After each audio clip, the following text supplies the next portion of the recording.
Welcome back, fourth graders. Today we're going to be talking about tarring and feathering and the Boston Tea Party. So if you will go ahead and find these 2 pages in your social studies workbook and cut those out and go ahead and glue them in your handbook. And if you need to pause this video, please do so. Today we're going to start off with the tarring and feather of the British custom agents. If you remember back in the Townshend Act, the custom agents were sent to the British colonies to make sure that the taxes were being carried out. And if you will also recall, several of these custom agents, they were corrupt, which means that they were accepting bribes and they were seizing goods.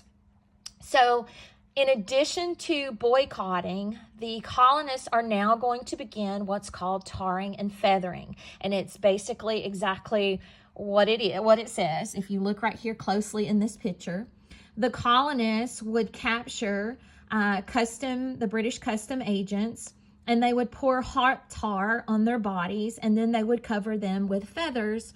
And because the feathers stuck, so not only did getting tarred and feathered hurt, because, imagine having tar put on your skin, getting the feathers off and the tar after it cooled was a very painful process. So this was one way that colonies resisted to the imperial policy of King George III. So if you will think about all of the taxes that have now been imposed, and these British colonists, they're getting angrier and angrier.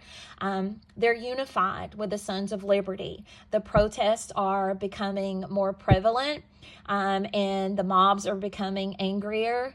If you'll think back to the Boston Massacre and how those 5 innocent British colonists in America, they were massacred, tensions are rising.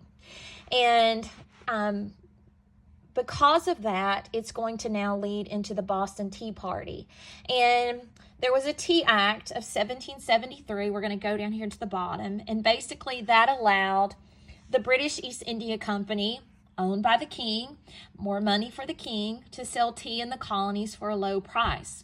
This was bad for colonial merchants because there were colonial merchants who were also trying to sell tea. So the colonists decided to boycott the British tea and showed their anger in the Boston Tea Party, which is what we're going to talk about in just a minute. And as a result of the Boston Tea Party, it is estimated that the colonists destroyed more than 1 million in today's money worth of British tea. So you can imagine how that made the king feel, who, he was already, these colonists, he felt that they already owed him a lot of money because of all the resources that he had put into the French and Indian War. And now here they have destroyed $1 million worth of tea. So the Boston Tea Party, let's talk about that. The Boston Tea Party wasn't actually a tea party in which people dressed up in their fancy attire and they had tea. It was far from a tea party. So this is an event that happened on December the 16th, 1773 in Boston, Massachusetts. And there was a group who dressed up as Native Americans. This group was mainly the Sons of Liberty. And so they dressed up and they decided that they were going to protest, and they were going to really get the king good by boarding a British ship, and they were going to throw all of the tea overboard. So when they dressed up, they got on the ship and they threw over 340 chests of tea that were destroyed that night. The tea had a tax that was added to it because of the Tea Act that we just talked about it. And, the Tea Act, the goal of that was to, help raise more money for the king. So to disguise themselves, these Sons of Liberty, mainly, they dressed up as Native Americans. They got on this ship and they threw all the tea overboard. And as we said earlier, it cost a lot of money for the king.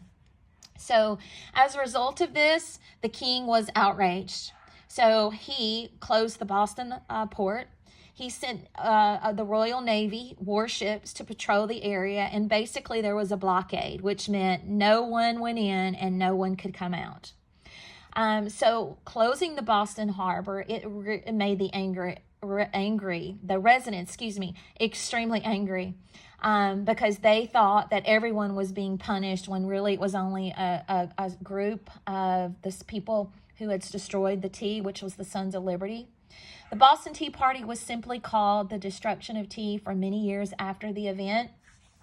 It was one of the biggest triggers, the main triggers for the American Revolution, which began in Massachusetts on April 19th, 1775. So we're going to see that this was the one thing that kind of really got the ball moving, because the tensions are, and the protests are getting greater and greater. So we're going to stop there. Go ahead and make sure your notes are up to date, and we'll see you at our next lesson.